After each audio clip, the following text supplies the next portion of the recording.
Você não precisa ter nascido nos anos 1990 para saber quem foi Kurt Cobain. Porém, só quem viu o cara ao vivo sabe o quanto seus shows eram intensos e sua presença era incrível. E eu estou aqui mais uma vez para contar como foi o último dia de uma grande personalidade. Dessa vez, contarei um pouco da história e as últimas horas de vida do rei do grunge. Eu sou Benjamin e seja mais uma vez bem-vindo ao canal Fatos Desconhecidos.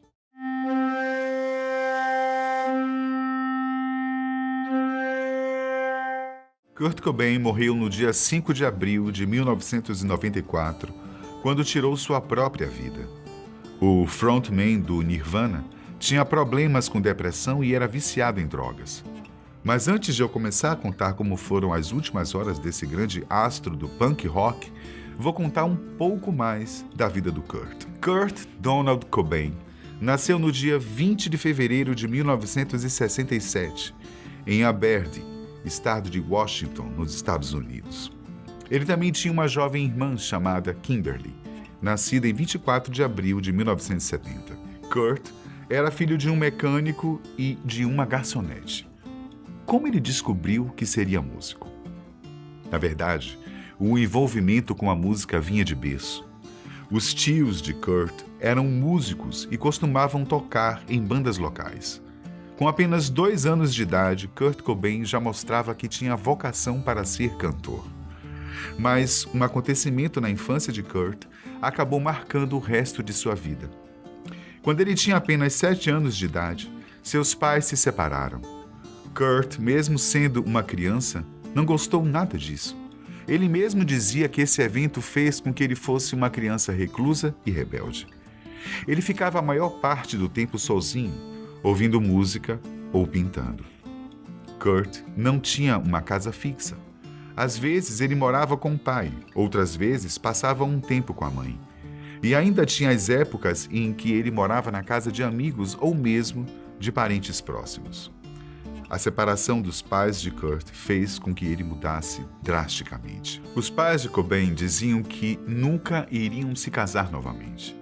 Aquela velha promessa que os pais divorciados fazem para os filhos. Mas na primeira oportunidade, o pai de Kurt se casou com uma mulher chamada Jenny Westby. Mas Kurt não gostava nada disso. Quando ganhou um irmãzinho, Chad Cobain, Kurt ficou enfurecido. Ele dizia que aquela família não era real. Para completar, a mãe de Kurt começou a namorar um homem que abusava dela. Kurt, inclusive, testemunhou algumas dessas agressões. Agora, dá para entender por que a separação dos pais marcou a vida de Kurt? Nessa época, ele ouvia artistas como Ramones e cantava músicas como Motorcycle Song, de Arlo Guthrie, e Hey Jude, dos Beatles. Completamente apaixonado pelo rock and roll, Cobain ganhou sua primeira guitarra quando tinha 14 anos de idade. Ele começou tocando suas próprias canções e logo formou sua primeira banda, chamada Fecal Mater. Dale Crover era o baixista do grupo. Em 1985, Kurt conheceu Krist Novoselic. Eles se mudaram para a cidade de Olímpia, fazendo shows em bares. O ano de 1986 foi complicado para a banda de Cobain. Foram várias formações e em cada uma delas o nome da banda mudava. Por fim, a banda ficou formada por Kurt, Krist e Chad Channing. Desta vez, eles resolveram de uma vez por todas qual seria o nome da banda: Nirvana. 2 anos depois, o Nirvana lançava seu primeiro single, chamada Love Buzz. Em 1989, o Nirvana já tinha conquistado o grande público e, assim, era hora de lançar um álbum. A banda então divulgou o álbum Bleach. Kurt era o destaque da banda. Suas letras faziam jovens rebeldes delirarem. O Nirvana, com o sucesso já encaminhado, fez sua primeira turnê nacional em 1989. No mesmo ano, Kurt conhece uma moça que o deixou encantado. Estou falando de Courtney Love, a vocalista da banda Hole. A vida do casal podia ser resumida na famosa frase clichê sexo, drogas e rock and roll. Um ano depois, em 90, o Nirvana tinha um novo baterista, Peters. Com essa nova formação, a banda gravou o segundo single chamado Sliver. Depois gravaram o EP Blow, com 6 canções, incluindo a primeira versão de Smells Like Teen Spirit. Mas essa formação não durou muito tempo. Em outubro do mesmo ano, Dave Grohl entrava na banda para se tornar o baterista definitivo. O segundo álbum do Nirvana veio em 1991. E titulado como Nevermind, a banda vendeu mais de 30 milhões de cópias e anunciou um novo estilo de música, o grunge. Seattle, considerada a capital do rock, delirava com os shows do Nirvana, mas a fama e o dinheiro pareciam não fazer bem para Kurt Cobain. No ano de 1992, Kurt recebeu uma notícia um tanto inesperada. Courtney Love estava esperando um filho, ou melhor, uma filha. Os dois então resolveram se casar no Havaí. Kurt se casou de pijama e Frances, sua filha, nasceu pouco tempo depois. O Nirvana estava voando baixo. Os shows eram devastadores.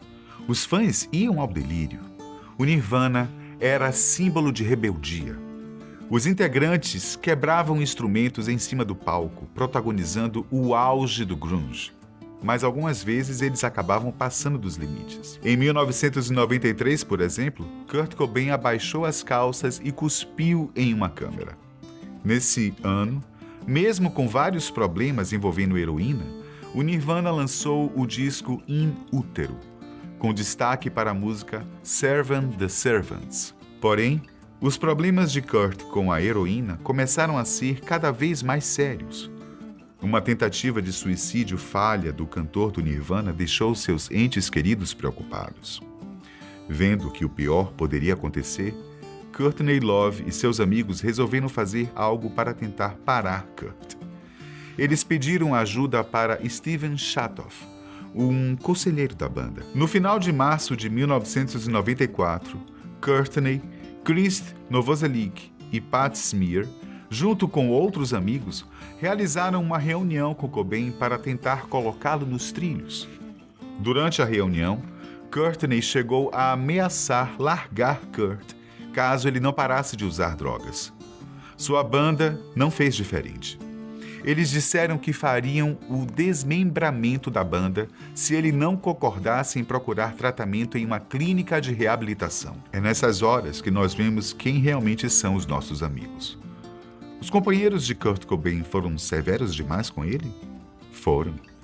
Mas era a única coisa que podia ser feita para salvar a vida do frontman do Nirvana. Pouco tempo depois dessa reunião, Cobain topou ser internado em uma clínica, mas antes Kurt precisava fazer algo. Ele foi visitar um amigo chamado Dylan Carlson, que estava na reunião uns dias antes.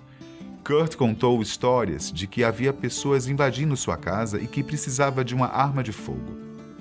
Dylan disse que ele parecia completamente normal e que já havia emprestado armas para ele antes.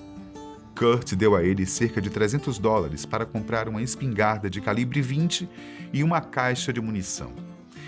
Tendo em mente que não demoraria muito para Kurt ir para a clínica de reabilitação, Dylan se ofereceu para ficar com a arma até ele voltar da reabilitação. Mas ele insistiu em ficar com a espingarda. Segundo a polícia, Kurt guardou a arma em sua casa pouco antes de viajar para o Centro de Recuperação Exodus, em Marina del Rey, na Califórnia. Kurt Cobain então foi internado em uma clínica de reabilitação. Todos os amigos ficaram felizes. Todos acharam que dessa vez ele iria conseguir se livrar do vício, ser um bom pai e ter uma vida normal. Mas como todos vocês devem saber, as coisas não aconteceram como planejado. No dia 1º de abril de 1994, Courtney recebeu um telefonema estranho. Cobain disse coisas estranhas a ela, como: "Lembre-se, não importa o que, eu te amo." Na noite dessa ligação, havia apenas 2 dias que Kurt estava internado. Porém, os funcionários da clínica disseram que ele tinha saído para fumar um cigarro no pátio do local e simplesmente desapareceu. Kirsten cancelou todos os cartões de crédito do marido e contratou investigadores para encontrá-lo, mas nada adiantou. Em algum momento do dia 5 de abril daquele ano, Cobain se trancou na estufa acima de sua garagem e fez o uso desregrado de drogas. Depois, Kurt escreveu uma carta de despedida e colocou sua carteira no chão para que pudesse ser identificado. Depois, ele usou mais drogas, provavelmente heroína, e BUM! Kurt Cobain usou sua espingarda calibre 20 para dar um tiro em sua própria cabeça. O corpo foi encontrado 3 dias depois do suicídio por um eletricista que faria reparos na casa do cantor. Essa morte fez o mundo perder o rei do grunge, o ídolo dos roqueiros rebeldes. A carta deixada por Kurt narrava toda a sua solidão e problemas possivelmente causados pelo excesso de drogas e álcool. A carta veio à tona logo após sua morte e chegou a ser lida em um programa de TV pela viúva do músico. Em um dos trechos, Kurt declarou o seguinte: "Mas desde os 7 anos, passei a ter ódio de todos os humanos em geral. Apenas porque parece tão fácil para as pessoas que têm empatia se darem bem. Apenas porque eu amo e lamento demais pelas pessoas, eu acho." Para finalizar, Kurt desejou paz, amor e empatia.